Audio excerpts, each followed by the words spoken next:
Salut à toutes et à tous, bienvenue sur la chaîne Tech News et Test. Aujourd'hui on va parler de Facebook Home. Je vais me permettre de donner mon point de vue sur cette nouvelle application et on va essayer de la découvrir un peu plus ensemble. Allez, c'est parti.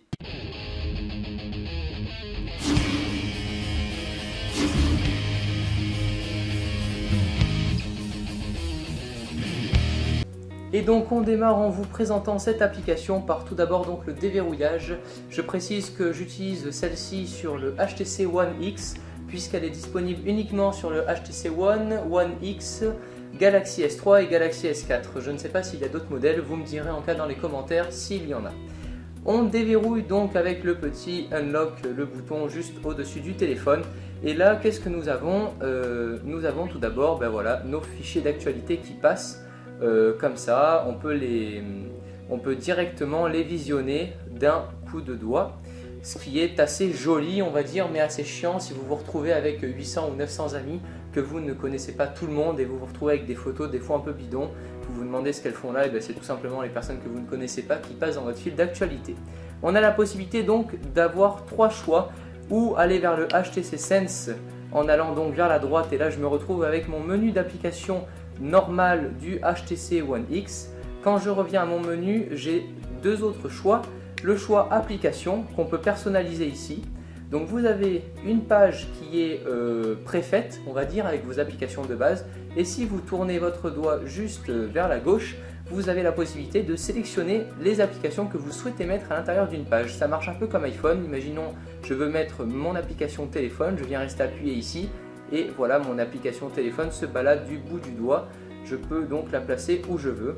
Je peux faire ça avec les applications qui sont déjà à l'intérieur. Si je veux le mettre dans une deuxième page, je glisse mon doigt vers la droite et ça m'ouvre une deuxième fenêtre, comme ceci. Nous avons la possibilité, ce qui est plus intéressant, donc je vais essayer de prendre le téléphone pour que vous voyez un peu mieux. Alors attendez, c'est un peu chaud voilà, avec la caméra. Vous avez donc le lieu de là où on se trouve si on souhaite indiquer notre lieu de position sur le téléphone. Donc là je me trouve actuellement en principauté de Monaco, donc c'est normal que ça m'affiche ceci.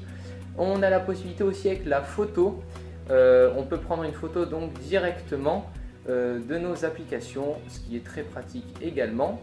Et on a le statut qui est la base de Facebook pour s'exprimer directement en écrivant donc son statut.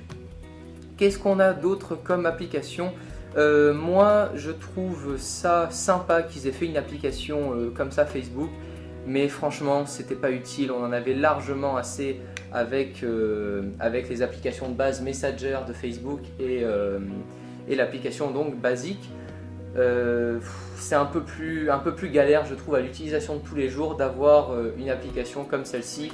C'est pas aussi fluide que notre application de base HTC.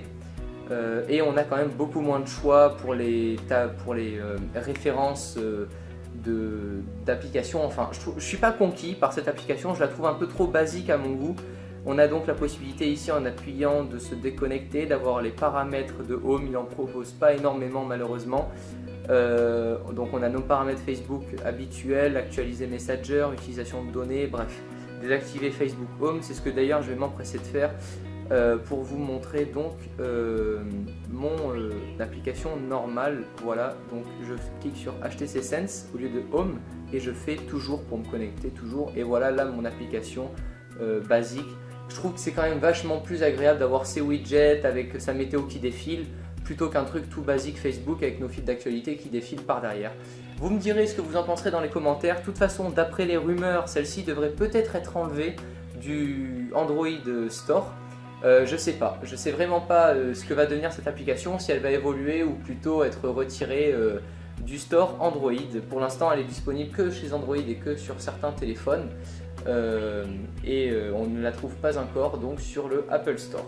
Vous me dites ce que vous en pensez de cette nouvelle application si vous avez eu la chance de la tester dans les commentaires. N'hésitez pas à aller voir tous les liens qui sont dans les descriptions, que ce soit mon Twitter, ma page Facebook, ainsi que donc ma chaîne YouTube. N'hésitez pas à aller surtout vous abonner et liker cette vidéo si elle vous a plu. On se retrouve bientôt, prenez soin de vous, c'était la chaîne Tech News et Test. Ciao tout le monde.